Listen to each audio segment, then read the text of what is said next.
अस्सलाम वालेकुम। इस दुआ के साथ कि आप सब बखैरियत हों।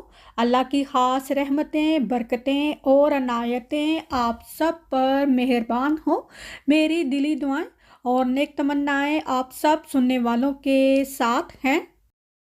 लास्ट व्लॉग में आपने जो पार्टी फूड देखा उसे मैं नेक्स्ट डे यहाँ पैन में गरम कर रही हूँ। ये चिकन पाई है, इसको मैंने बिल्कुल दम की हीट पर पैन में गरम होने के लिए रख दिया और यकीन जानिए जो इसके अंदर चीज़ था वो अच्छे से मेल्ट हो गया कि ये इतनी गर्म हो गई। और यहाँ पे जो ड्रम स्टिक मैंने तंदूरी ड्रम स्टिक बनाई थी, थोड़ा सा पानी डालकर उसको इस तरह से देगची में गरम कर लें चूल्हे पर रख कर, तो ये बिल्कुल देगी चरगे की तरह जो देगी स्टीम चिकन होता है बिल्कुल वैसे ही तैयार हो जाता है। और ये जो पोटैटो चीज़ बॉल और चिकन टेंडर था, ये सारा फूड मैंने पैन में डालकर दम जितनी हीट पर रखकर इसको दोबारा से गर्म किया, तो ये पहले दिन से भी ज़्यादा मज़े का बन गया। खाना खा लिया, पार्टी भी होगी, तो अब बारी है किचन की डीप क्लीनिंग करने की। क्योंकि बच्चे घर पर हैं, मेरे पास टाइम है, कोई और काम करने के लिए नहीं है, तो मैंने सोचा क्यों ना मैं पूरे घर की जो है डीप क्लीनिंग शुरू कर देती हूँ। वैसे रमज़ान जब करीब आता है तो उस वक़्त करनी थी, लेकिन अभी चूँकि मेरे पास टाइम है, तो मैंने कहा जो ज़्यादा डीप क्लीनिंग करनी है वो मैं अब कर लेती हूँ। तो जब इंशाल्लाह रमज़ान आएगा तो उस वक़्त मुझे काम करने में ज़्यादा मुश्किल नहीं होगी।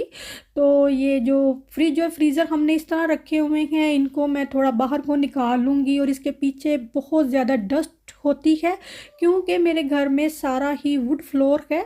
तो इस तरह इनको मैं थोड़ा-सा खींच के आगे कर लूँगी और पीछे से जो इसकी दीवारें हैं और जो फ्लोर है वो अच्छे से साफ़ हो जाएगा और इस तरह जो डस्ट और मिट्टी है वो निकल भी जाएगी।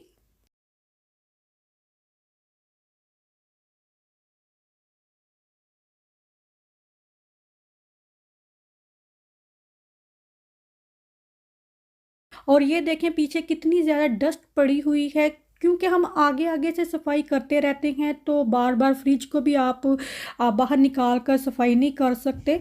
तो ये कभी-कभार ही होती है, एटलीस्ट कभी-कभार भी हो जाए तो बड़ी बात है। और अभी जब ये सारी डस्ट इकट्ठी की है तो वो रुई की तरह बन गई है। तो ये सारी पहले मैं मोटी-मोटी इकट्ठी कर लूँगी, तो दीवारें झाड़ूँगी। ये फ्रिज के बैक साइड जो है इसके ऊपर भी काफ़ी डस्ट पड़ जाती है, इसको अच्छे से साफ़ किया है, फ्रिज को टॉप से अच्छे से साफ़ किया है और दीवारें झाड़ी हैं सारी। और इस तरह से जा सारी जो है मैं सफाई करती जाऊँगी।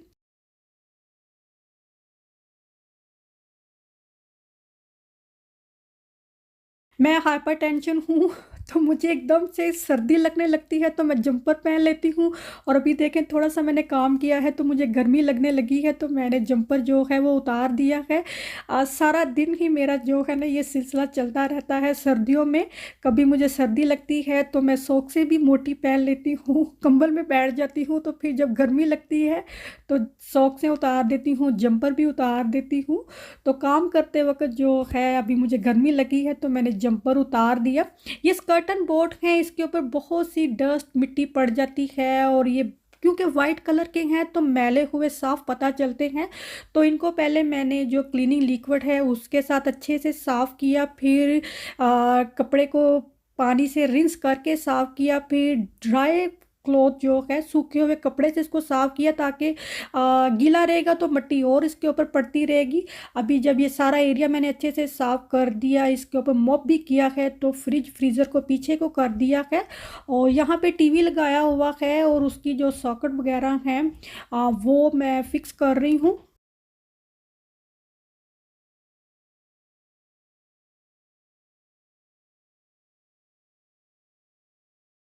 ये डिस्प्ले यूनिट है, इसमें हमने बर्तन रखे हुए हैं, इसको भी सारा अच्छे से मैंने साफ़ किया है। इनसाइड मैंने इसकी सफाई नहीं की कि अभी मेरे पास इतना टाइम नहीं है, फ्री होंगी तो अंदर से भी बर्तन तो वैसे साफ़ ही हैं, लेकिन ये है कि थोड़ा झाड़ दूँगी। और ये जो रेडिएटर है इसको भी अच्छे से साफ़ करना है। आप देख सकते हैं इसकी एक-एक ये जो बने हुए हैं लाइनें सी, इनमें अच्छे से इसको साफ़ करना है और इसके पीछे जो कर्टन बोर्ड है उसको भी अच्छे से साफ़ करना है। पहले मैं क्लीनिंग लिक्विड से साफ़ करती हूँ, फिर जो कपड़ा है उसको वाटर से रिंस कर के साफ़ करती हूँ ताकि जो इसके ऊपर लिक्विड लगा है वो उतर जाए। जैसा कि मैंने बताया कि वुड फ्लोर होने की वजह से बहुत सी डस्ट वगैरह जो है वो इकट्ठी हो जाती है। इन किनारों पर बहुत ज़्यादा मैले ये दिखाई देते हैं और अभी जब इनको साफ़ किया है तो ये चमक से गए हैं। और डोर भी अच्छी तरह से मैंने साफ़ किए हैं, जो डोर के फ्रेम हैं उन्हें भी अच्छी तरह से साफ़ किया है। और जब ये चीज़ें साफ़ होती हैं तो यकीन जानिए इनके ऊपर नज़र ठहरती है, पता चलता है कि किसी ने इनको हाथ लगाया है, इनकी सफाई की है। यहाँ पर जब शदीद गर्मी होती है तो उस मौसम को बहुत ज़्यादा एंजॉय किया जाता है और उसके बरअक्स जब शदीद सर्दी पड़ती है तो जान निकल जाती है। ये बर्फ़ पड़ी हुई है, आंखें दुखना शुरू हो गई हैं कि ये कब मेल्ट होगी। तो अभी तक देखें 4-5 दिन हो गए हैं ये बर्फ़ ज्यों की त्यों पड़ी हुई है। और ये वुड का ही डोर है और यहाँ पे ये जो बॉर्डर बना हुआ है ये भी वुड का है। इस सारे को मैं क्लीनिंग लिक्विड से साफ़ करती हूँ। ये नीट नहीं है, इसमें आधा पानी है आधा क्लीनिंग लिक्विड है। फ्लैश का क्लीनिंग लिक्विड मैं यूज़ करती हूँ और उससे सारा इसको अच्छे से मैंने साफ़ किया। फिर अगेन रिंस करके कपड़े से इसको अच्छे से साफ़ करती हूँ, फिर ड्राई कपड़े से साफ़ करना है। 3 स्टेप होते हैं। इसी तरह मैं सारी सफाई करती हूँ और अभी जो मोटा मोटा गंद है वो सारा मैं उठा लूँगी और इसको मैं बाहर फेंक दूँगी ताकि मुझे पता चल जाए कि मैंने कितना काम कर लिया है।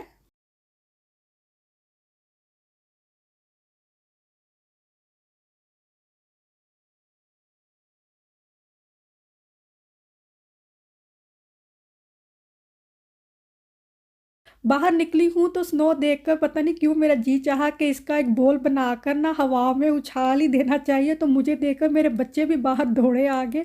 वो भी फिर काफ़ी देर जो है बाहर खेलते रहे। अभी इस एरिया में बिन रखी होती है तो इसको मैं वैसे भी साफ़ करती रहती हूँ टाइम टू टाइम। तो इसको अच्छे से मैंने साफ़ कर दिया है। फ्लोर को भी ये जो वुड लगी हुई है ये सारा अच्छे से साफ़ कर दिया है। किचन मेरा 2 हिस्सों में है, एक तरफ किचन बना हुआ है और दूसरी तरफ डाइनिंग एरिया है। तो पहले मैंने डाइनिंग एरिया की सारी सफाई की क्योंकि वो काम ज़रा जल्दी हो जाना था।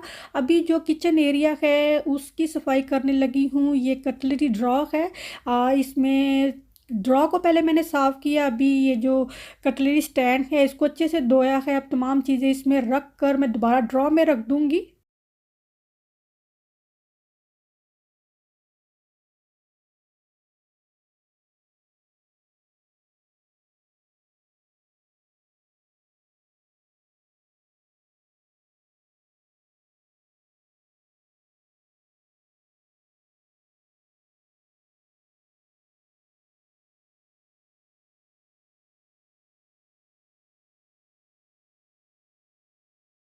ये जो स्पैचुला है ये वाला मैं मीठा बनाने के लिए यूज़ करती हूँ और ये चम्मच भी मीठा बनाने के लिए ही यूज़ करती हूँ। तो इसको मैं अलग ही रखती हूँ, बाकी चम्मच के साथ इसको मिक्स नहीं करती हूँ। तो इस ड्रा को निकाल के मैंने अच्छे से साफ़ किया है और अभी इस ड्रा की बारी है। ये देखिए कितना मैला हुआ हुआ है। तो अभी इसको भी मैं उसी तरह क्लीनिंग लिक्विड से स्प्रे करके अच्छे से साफ़ करूँगी। फिर कपड़े को रिंस करके 3-4 दफ़ा इसको साफ़ करना है। तो जितना भी इसके ऊपर लिक्विड लगा होगा वो उतर जाना है। फिर इसको ड्राई कपड़े से अच्छे से इसको ड्राई करके थोड़ी देर रख दें तो ये साफ़ सुथरा हो जाएगा। कोई स्मेल नहीं आएगी इसमें किसी भी किस्म के क्लीनिंग लिक्विड की। कि डिपेंड करता है कि आप इसको किस तरह साफ़ कर रहे हैं। इसका ये जो बाहर की बॉडी है ये भी बहुत अच्छे से साफ़ करनी है। मैली हुई ये बहुत पता चलती है जब इसको साफ़ करते हैं तो पता चलता है कि हाँ ये अब साफ़ सुथरे हो गए हैं।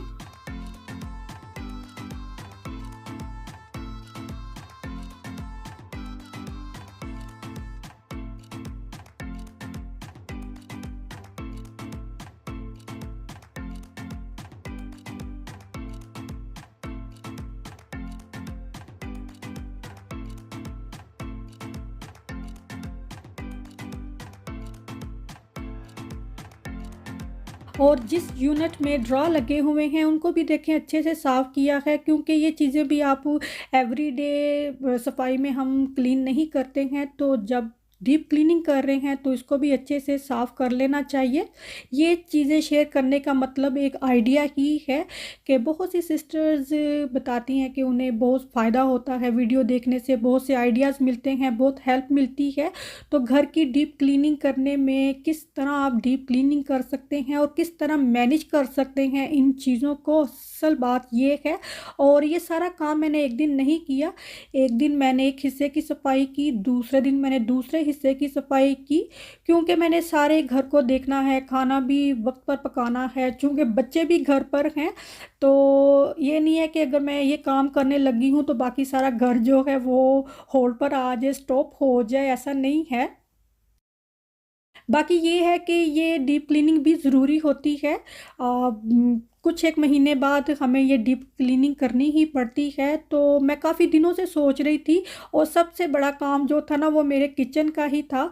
तो पहले मैंने वो शुरू किया, तो अल्हम्दुलिल्लाह किचन की जो है मैक्सिमम जो है मैंने क्लीनिंग कर दी है। अब बाकी घर की जो है वो भी मैं आहिस्ता-आहिस्ता करती रहूँगी, और इससे ये है कि पीस ऑफ माइंड भी हो गया है मुझे कि चलो जो बड़ा काम था वो तो कर लिया मैंने। एंड आई थिंक मुझसे किसी ने पूछा भी था कि आप किस तरह घर के काम को मैनेज करती हैं, किस तरह सारा कुछ मैनेज करती हैं। तो जैसे मैंने बताया कि मैंने पहले से तय किया हुआ था कि मैंने किस दिन ये सारी सफाई शुरू करनी है। तो ये देखें, ये ड्रा सारे मैंने साफ़ कर दिए। ये सबसे जो जो एंड वाला ड्रा है उसमें ये चीज़ें रखी हुई हैं।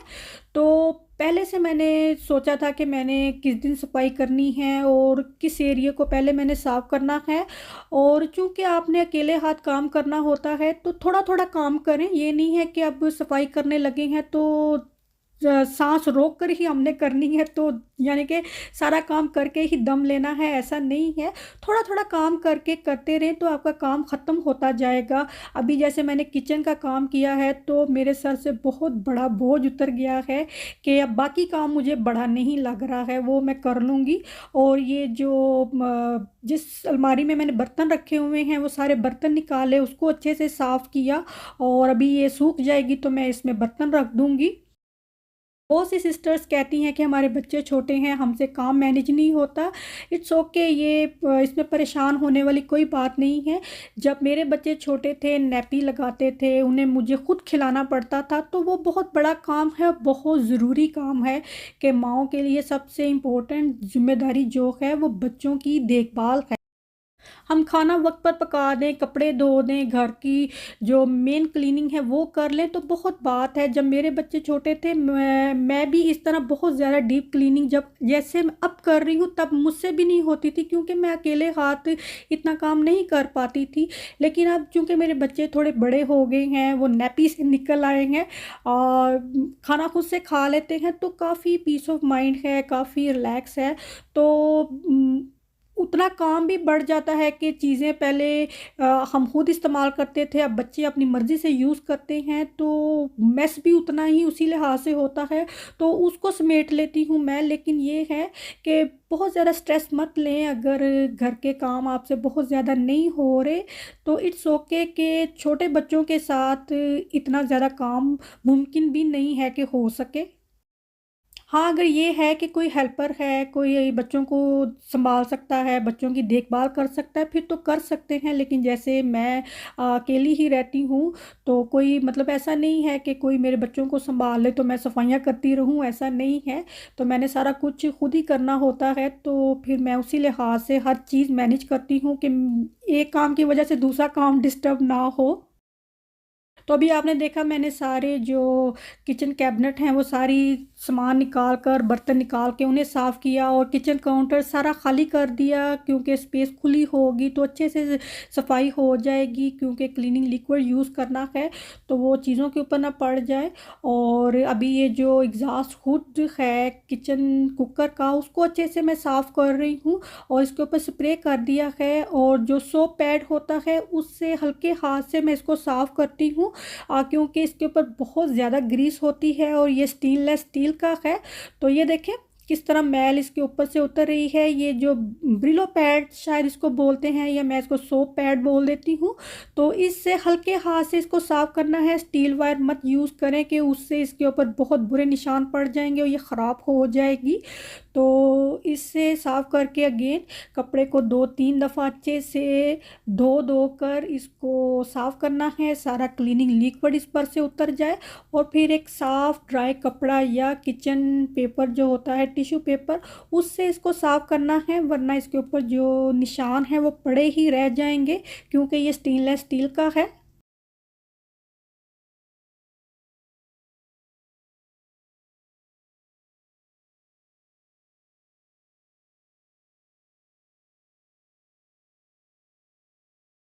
और अभी मैं कुकर जो है उससे साफ़ कर लूँगी, जो कुकर के पीछे दीवार है उसको भी साफ़ कर लूँगी। कुकर को मैं बाहर निकाल कर भी इसके पीछे से सफाई करती हूँ, लेकिन कुकर काफ़ी हैवी है और मुझसे अकेले नहीं होगा। जब मेरे हस्बैंड घर पर होंगे तो मैं इसको बाहर निकाल के पीछे से भी इसकी सारी सफाई कर देती हूँ, क्योंकि चीज़ें गिरती रहती हैं, ग्रीस जो है वो पड़ती रहती है। तो वंस इन अ वाइल इसको साफ़ करना ज़रूरी होता है।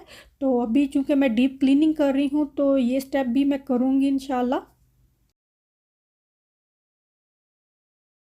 किचन काउंटर की जब मैं सफाई करने लगी हूँ तो मैंने एक कॉर्नर से इसकी सफाई शुरू की है, और अब घूमते घूमते मैं सारे, जहाँ तक किचन काउंटर ख़त्म होता है वहाँ तक मैं इसकी सारी सफाई करूँगी।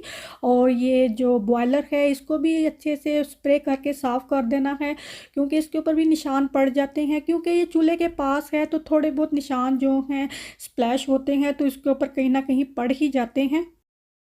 अभी बस जो सिंक एरिया है यही रह गया है साफ़ होने वाला। तो पहले जो बर्तन पड़े हुए थे मैं उन्हें उठा दूंगी, ताकि यहाँ से सारा जो है एरिया साफ़ हो जाए, यहाँ पे रश ना हो चीज़ों का, सिर्फ बर्तन ही थोड़े से पड़े हैं। और ये केटल देखें, इसको इस तरह उल्टा करके मैं इस तरह साफ़ करती हूँ। मेक श्योर कि इसमें कोई साबुन नहीं जाना चाहिए। उल्टा करके मैं इसको साफ़ करती हूँ और इसको अच्छे से रिंस कर लिया इनसाइड। फिर इसके लिड को अच्छे से साफ़ करना है, और फिर इसमें मैं पानी डालकर बॉयल कर लेती हूँ और उसको गिरा देती हूँ, ताकि कोई रिस्क ना रहे कि इसमें कोई किसी किस्म का कोई लिक्विड, कोई ऐसी चीज़ गई है जो कि नहीं जाती। और ये इसका स्टैंड है, इसको भी अच्छे से साफ़ कर दिया है। और अभी इसको ऑन कर दूंगी मैं, और ये पानी मैंने गिरा देना है। अभी बस यही एरिया रह गया है, इसकी सारी सफाई कर दूंगी मैं।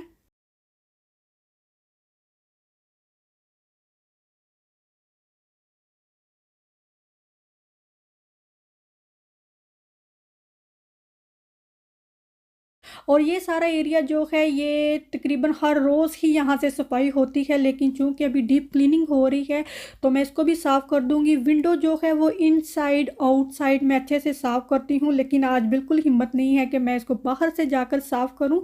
तो अभी मैंने इसको ऐसे ही साफ़ कर दिया है। जब वेदर सही होगा तो इसको मैं इनसाइड आउटसाइड अच्छे से साफ़ कर देती हूँ। इसका जो ग्लास है विंडो का तो वो साफ़ सुथरा हो जाता है। अभी देखें, पानी गर्म किया है तो इसको मैं गिरा दूँगी, और केटल जो है वो साफ़ सुथरी तैयार हो गई है। मेक श्योर कि इसके अंदर लिक्विड नहीं जाना चाहिए। अभी सिंक रह गया है तो इसकी सफाई कर दूंगी। हालांकि मेरा छोटा सा किचन है, यकीन जानिए मुझे 12 बजे मैं लगी हूँ, 4 बज गए थे मुझे। और सारा काम समेटते समेटते, और हालांकि मैंने 2 दिन, एक दिन एक हिस्से की सफाई की, दूसरे दिन दूसरे हिस्से की सफाई की। और ये सिंक के पास एरिया है, इसमें मैं ज़्यादा सामान नहीं रखती हूँ। बस इतना ही है कि यहाँ पर जो बर्तन धुलने वाले होते हैं जब वो रख दिए जाए तो ये सारी जगह जो है वो फुल ही हो जाती है। और अभी जो किचन काउंटर से मैंने चीज़ें उठाई थी वो सारी साफ़ करके दोबारा रख दूँगी। ये जो सीरियल डिस्पेंसर है तो अच्छा, लेकिन इसके नीचे इसके बोल सेपरेट होने चाहिए थे, तो वो अलग से हमें रखने पड़ते हैं। लेकिन बच्चे सम टाइम इसको खुद यूज़ करते हैं तो वो भूल जाते हैं, तो सीरियल जो है वो नीचे ही गिरा पड़ा मिलता है। और टोस्टर अभी साफ़ कर रही हूँ मैं। केटल मैंने पहले साफ़ कर दी है।